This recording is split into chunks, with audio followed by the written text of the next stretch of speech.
Fancy Nancy, Poet Extraordinaire by Jane O'Connor and Robin Preiss Glasser. This book is read especially for Hazel. She's pretty fancy too.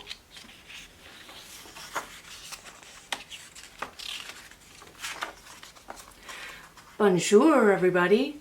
I think poetry is sensational. That's fancy for really, really terrific.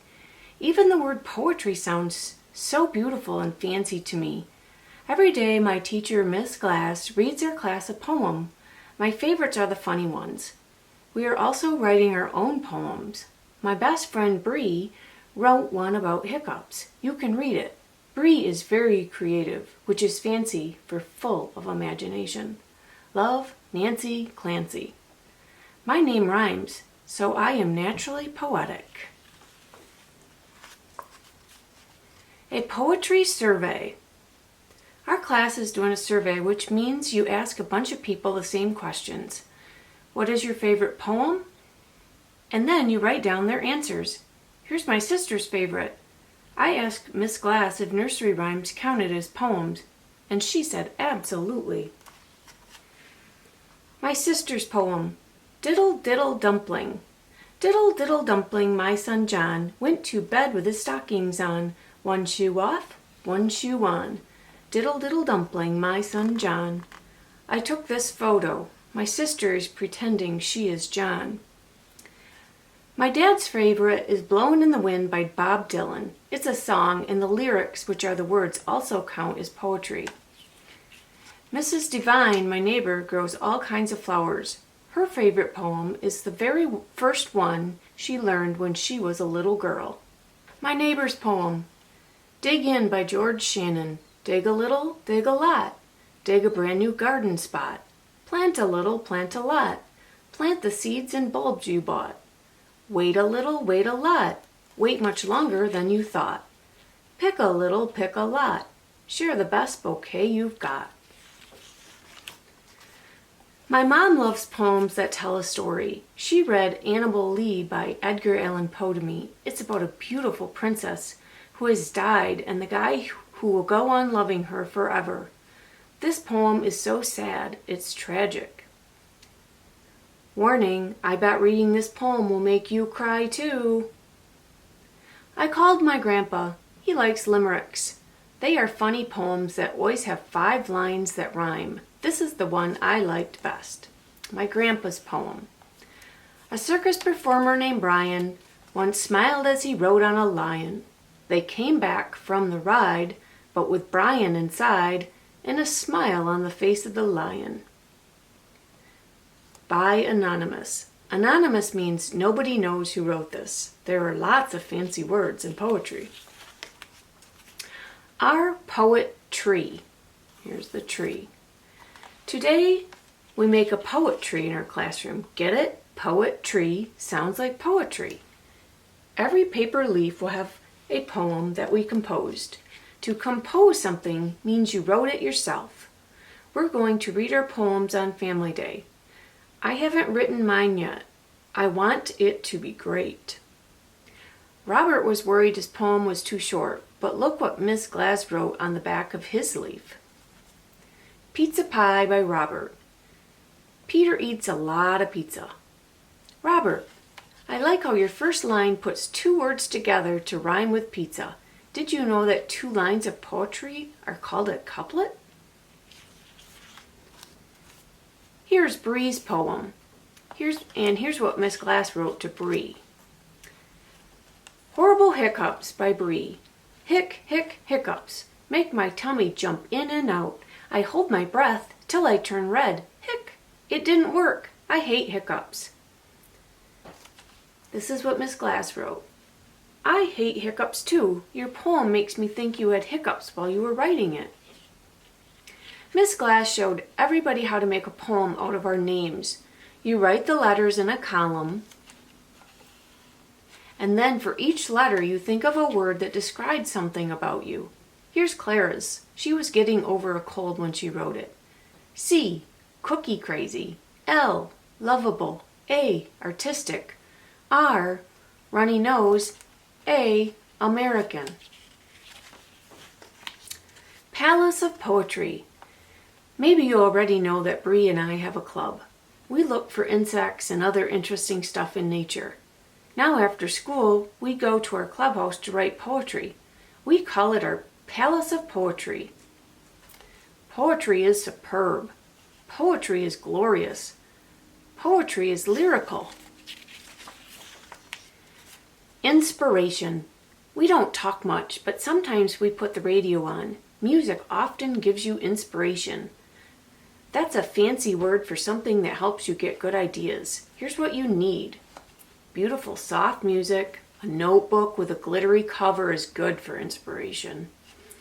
A bouquet of flowers. A pen with a plume that's fancy for feather.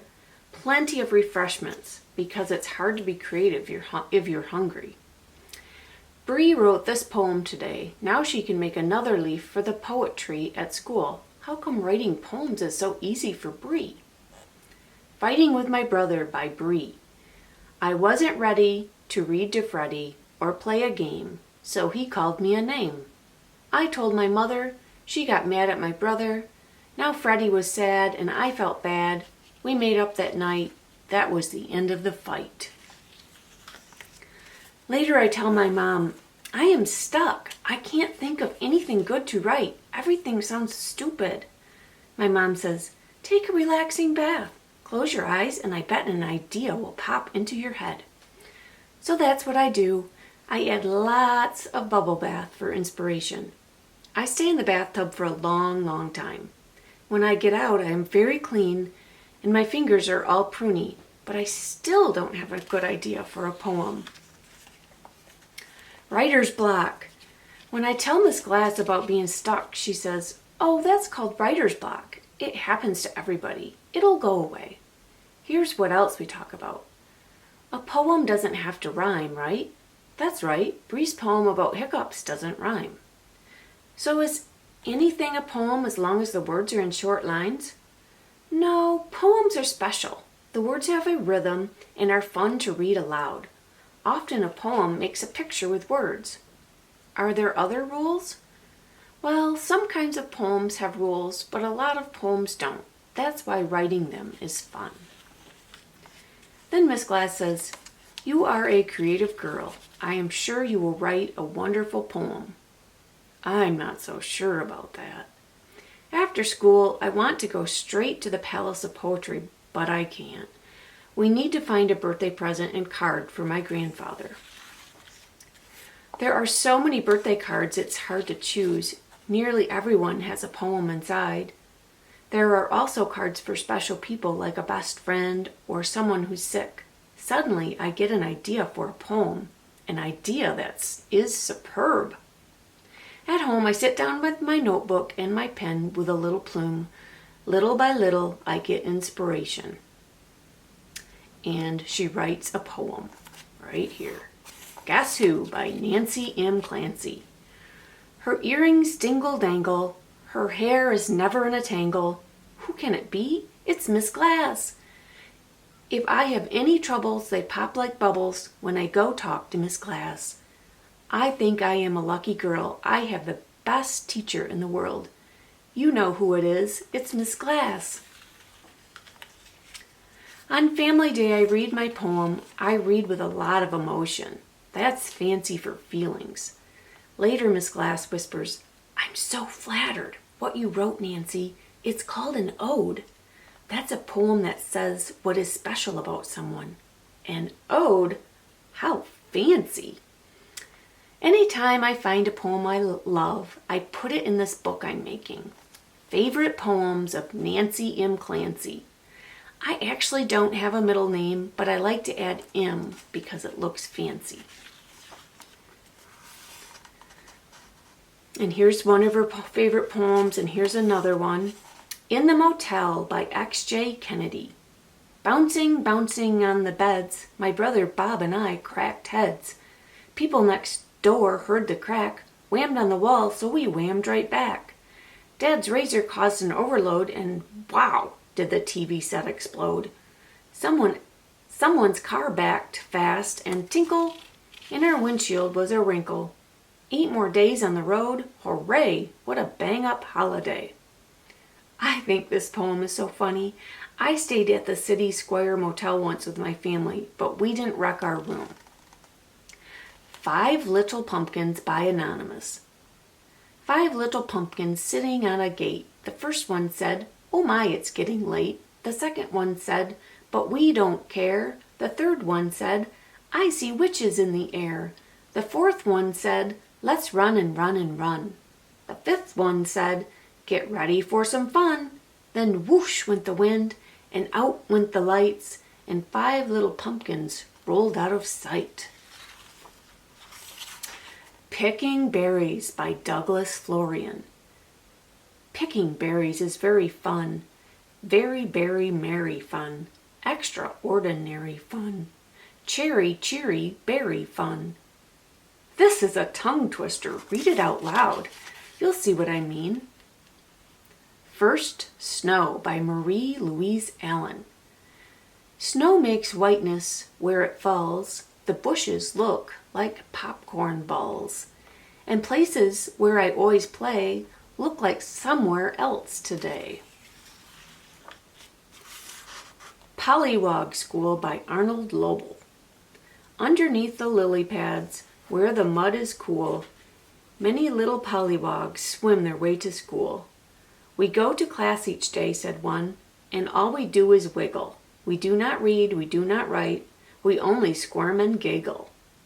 Pollywogs turn into frogs. That rhymes. As Soon as Fred Gets Out of Bed by Jack Polutsky. As soon as Fred gets out of bed, his underwear goes on his head. His mother laughs, "Don't put it there, a head's no place for underwear." But near his ears, above his brains, is where Fred's underwear remains. At night, when Fred goes back to bed, he deftly plucks it off his head. His mother switches off the light and softly croons "Good night, good night." And then, for reasons no one knows, Fred's underwear goes on his toes. Miss Glass is right. Poems can be about anything, even underwear. I wish I had a poem about a tea party because I have tea parties all the time with my doll, Maribel Lavinia Chandelier. As soon as I find one I really like, I'll add it to my collection. Did you know that a collection of poems is called an anthology? Isn't that about the fanciest word you've ever heard? Start an anthology of your own. It's fun.